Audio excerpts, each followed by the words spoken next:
ప్రభువును రక్షకుడైన యేసయ్య నామములో మీ అందరికీ నా హృదయపూర్వకమైన వందనాలు. ఈరోజు మనం చూడబోతున్నాం యెరికో పట్టణం. ఈ యెరికో పట్టణం ఇశ్రాయేల్ ప్రజలు ఐగుప్తు నుండి వచ్చి యోర్దాను నది దాటి గిల్గాల్ ప్రాంతానికి వచ్చిన తర్వాత ఫస్ట్ ఇశ్రాయేల్ దేశంలో మొట్టమొదటిగా యుద్ధం చేసిన ప్రాంతం ఈ యొక్క యెరికో ప్రాంతం. యెరికో ప్రాంతం చాలా హైట్ కలిగిన గోడలు కలిగింది. ఆ పునాదులు కలిగినటువంటి గోడలతోటి, ఎత్తైనటువంటి గోడలతోటే, దిట్టంగా ఉన్నటువంటి గోడలతోటి కట్టబడిన పట్టణం యెరికో పట్టణం. ఈ పట్టణం మీదకి ఏ శత్రువులు వచ్చినా కూడా జయించలేరు. కారణం ఏంటంటే వాళ్ళు వేసినటువంటి గేటులు కానీ ఆ గోడలు కానీ ఎవరు దాటి అవతలికి రాలేరు. వాళ్ళకి కావాల్సినటువంటి ఆహారాన్ని, వాళ్ళకి పట్టణానికి కావాల్సిన, ప్రజలకు కావాల్సిన సౌకర్యాన్ని వాళ్ళు ఎన్ని రోజులు యెరికో గోడల లోపలున్నా వాళ్ళకి జరుగుబాటయ్యేటువంటి నాగరికత కలిగినటువంటి పట్టణం యెరికో పట్టణం. అయితే ఇశ్రాయేల్ ప్రజలు ఈ యెరికో పట్టణం దగ్గరకు వచ్చినప్పుడు యెరికో ప్రజల యొక్క మనసు, గుండెలు కరిగిపోయినాయి. వీళ్ళని మనం జయించలేం, ఎందుకంటే వీళ్ళ దేవుడు సర్వశక్తిమంతుడు, సర్వాధికారి అయిన దేవుడు. కనుక ఈ పట్టణాన్ని మనం మూసేద్దామని చెప్పేసి వాళ్ళు ఆ పట్టణాన్ని మూసేశారు. అయితే ఈ పట్టణంలో రాహాబు అనేటువంటి ఒక వేశ్య కుటుంబానికి సంబంధించిన ఒక ఆమె ఇశ్రాయేల్ ప్రజల్లో నుండి యెహోషువ గారు ఇద్దరిని, ఆ యోగులు వారిని అక్కడ పంపించినప్పుడు రాహాబు వాళ్ళని గుర్తుపట్టి, మీరు ఇశ్రాయేల్ ప్రజల బిడ్డలు, మీ దేవుడు గొప్ప దేవుడు, మీ దేవుడు సర్వశక్తిమంతుడు, మీ దేవుడు ఎర్ర సముద్రాన్ని దాటించినప్పుడు ఆ ఎర్ర సముద్రం ఎలాగా ఆరిపోయిందో మా హృదయాలకి తెలిసినప్పుడు మా హృదయాలు కరిగిపోయినాయి. మీ భయము చేత ఈ పట్టణస్తులందరూ కూడా వణికిపోతున్నారని ఒక గొప్ప సాక్ష్యం చెప్పింది. ఎందుకంటే ఆ యొక్క రాహాబు అనేటువంటి ఆమె దేవుని పట్ల విశ్వాసం కలిగి ఉంది, దేవుడంటే ఆసక్తి కలిగి ఉంది. కనుక ఆమె ఒక వాగ్దానం తీసుకుంది వాళ్ళ దగ్గర, అయ్యలారా, మీరు ఈ పట్టణానికి వచ్చినప్పుడు, ఇదిగో ఈ దేశం మీదకి వచ్చినప్పుడు మీరు నిశ్చయముగా ఈ దేశాన్ని స్వాధీనం చేసుకుంటారు అని నాకు తెలుసు. నాకే కాదు, ఈ దేశంలో ఉన్న అందరికీ కూడా తెలుసు మీ దేవుడు సర్వశక్తిమంతుడే అని. అయితే మీరు ఈ పట్టణాన్ని జయించినప్పుడు నన్ను, నా కుటుంబాన్ని రక్షించండి, మిమ్మల్ని నేను ఈరోజు రక్షిస్తున్నాను, మీరు నన్ను రక్షించండి అని ఒక వాగ్దానం తీసుకుంది. అప్పుడు వాళ్ళు నీ కిటికీకి ఎర్రదారం కట్టిపెట్టు, మేము వచ్చినప్పుడు యుద్ధం చేసినప్పుడు నీ కుటుంబస్తులందరినీ కూడా ఇదిగో ఈ గోడలకి తీసుకొని రా, అప్పుడు మేము మిమ్మల్ని సురక్షితంగా కాపాడుతాము. ఒకవేళ అలాగ లేకపోతే మీ గురించి మాకు ఎలాంటి సంబంధం లేదని చెప్పారు. లేదయ్యా, మేమందరమీ మీరు యుద్ధానికి వచ్చినప్పుడు మాత్రం మేము ఖచ్చితంగా ఒక రూమ్లోనే ఉంటామని చెప్పారు. వాళ్ళు యుద్ధానికి వచ్చినప్పుడు ఆ రాహాబ్ అనేటువంటి వ్యక్తిని, ఆమెను వాళ్ళు రక్షించారు.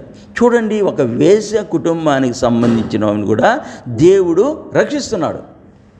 ఎందుకనంటే దేవుడికి కావాల్సింది ఏంటంటే నీతిగా మారడం. ఈ లోకంలో ఎవరు పరిశుద్ధులు లేరు, ప్రతి ఒక్కరూ పాపం చేసి దేవుడు అనుగ్రహించే మహిమను పొందలేకపోతున్నారు. కాబట్టి కఠినమైన మనసుతో కాకుండా ఆత్మ సంబంధమైన మనసుతో, విరిగి నలిగిన హృదయంతో దేవుని సన్నిధిలో మనం ఉన్నట్లయితే దేవుడు ఖచ్చితంగా ఎవరినైనా సరే రక్షించే దేవుడు. కనుక ఈ రాహాబు ఆమె క్యారెక్టర్ మంచిది కాదు, ఆమె మంచం కాదు.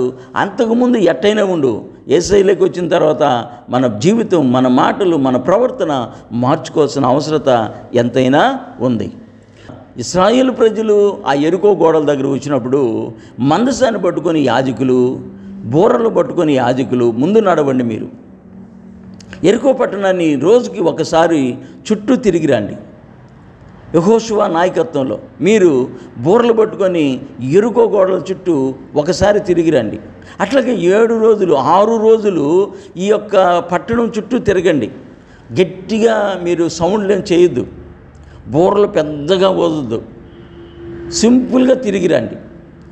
7వ రోజు మాత్రం ఒక ప్రత్యేకంగా, ముందు మందసం నడుస్తుంటుంది, యాజకులు వెనక బూరలు పట్టుకుని నడుస్తారు, ప్రజలందరూ కూడా నడుస్తూ ఉంటారు యెహోషువ గారి నాయకత్వంలో. నడిచిన తర్వాత 7 సార్లు ఆ పట్టణం చుట్టూ తిరగండి.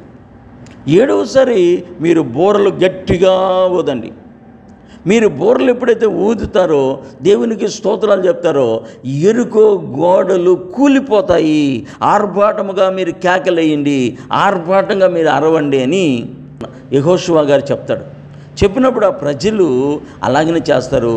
అప్పుడు యెరికో గోడలు కూలిపోతాయి. యెహోషువ గారు చెప్తాడు, ఇశ్రాయేలు ప్రజలారా, ఇదిగో ఆ పట్టణం శపించబడిన పట్టణం. ఆ పట్టణంలో వెండి కానీ బంగారం కానీ వస్తువులు కానీ విలువైనది ఏదైనా సరే అది మీకు దొరికినప్పుడు దేవుని సన్నిధికి తీసుకురండి. వాటిని మీ ఇంట్లో పెట్టుకోవద్దు, వాటిని మీరు ఆశించొద్దు. ఒకవేళ మీరు దాన్ని ఆశించినట్లయితే ఇదిగో మీరు శాపగ్రస్తులు అవుతారు. మీరు శాపగ్రస్తులు అవడమే కాదు, మమ్మల్ని కూడా మీరు శాపగ్రస్తులుగా మారుస్తారు.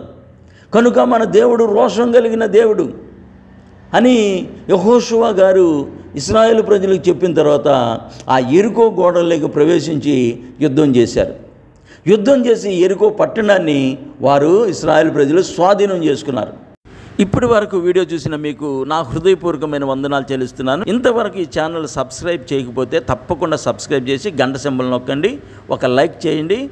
మరొక వీడియోలో యెరికో ప్రాంతంలో ప్రాముఖ్యమైన స్థలాలను గురించి తెలియజేయబోతున్నాను. తప్పకుండా వీడియోలు లైక్ చేయండి. Praise the lord.